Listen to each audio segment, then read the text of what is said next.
Hello again, this is another video from a stream of mine, and this time I was doing a low polygon model, but I was putting a pixelated texture on it.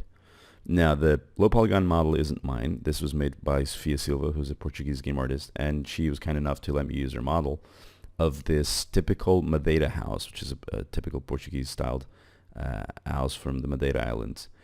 And the problem with the model, with the design itself, is that the facade of the building is triangular, past what would be a comfortable triangular shape for a UVW map.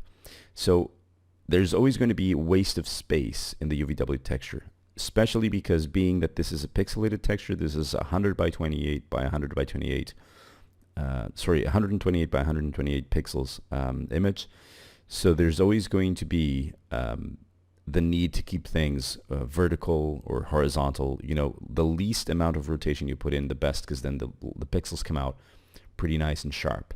The other thing that I did previously was I was configuring my 3D Studio Max to not render the texture with filtering, so that there was no point filtering or trilinear filtering, so that there was no bilinear filtering. Instead, use point filter so that the pixels actually come out quite sharp. I'm figuring out here the frames for the windows. There's decorative frames for the windows and door in this style of house. And actually there's other styles of houses in Portugal, not in the islands, in the continent, which actually have this same sort of aesthetic approach. But these have these two color scheme, which is the red skirt, let's call it a skirt, around the house. And that is basic red, but then I add another tone of red to give it a little bit more shading. Because after I figure out that the facade is going to be this color, I start putting in some drop shadows and some details, as you can see here, to try and simulate that this is either a daubed wall or a cement wall that was then painted right, or in this, or white, or sort of this beige. I have a little bit of a problem to putting in straight white in there, because I think it's going to look a little too out of place. So kind of, it never happens. You never see something that's purely white unless it was just painted. So in this case, it is more about keeping things with a sort of a rustic feel. Therefore, the texture.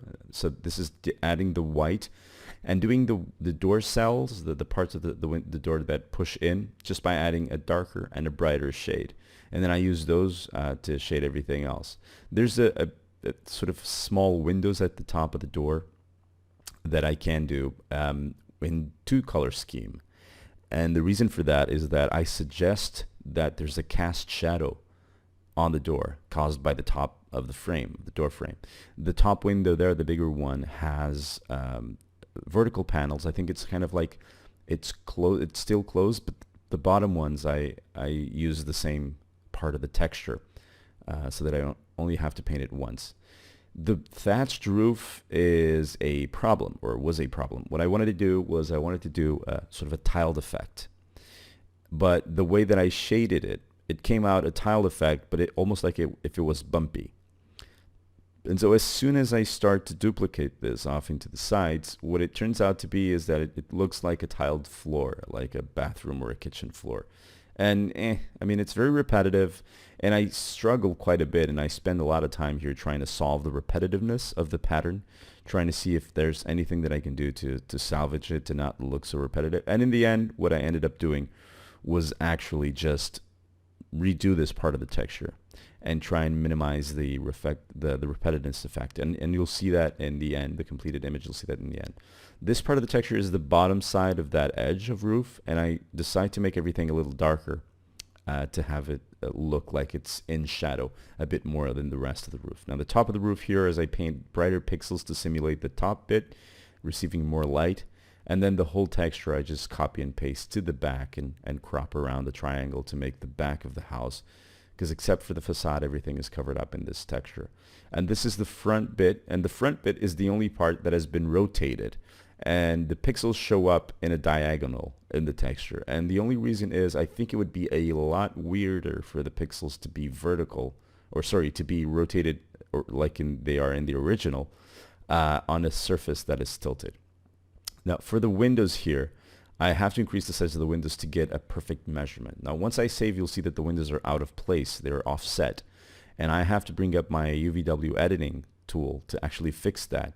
And because I already have a texture, I can now snap the vertices to pixels in the texture so they get really well, and the texture looks really proper and aligned with the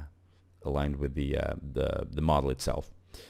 This is just more thatched texture to put in some of the elements of the roof. And here I'm doing the step on the entryway, and I just paint a couple of pixels that are brighter close to the edge to just make that look like it's faded or eaten away.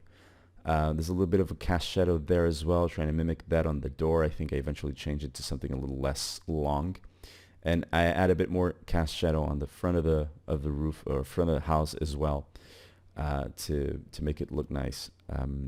There's a few bits here and there that I sort of revisit during the final part of the stream, but basically this was something that came out interesting. I add these bright shades at the top to push the windows out, but I think those look a little excessive, so I ended up changing my mind. So if you want to follow Sofia, she has a Twitter account. It's FIF Silva. There she is. So give it a shout out. And so this is the model completed. Turned out really nice. I'm hoping to do more of these in the future if I can find the models so that I don't have to do all the work. So I hope you guys have enjoyed this and learned something, and take care.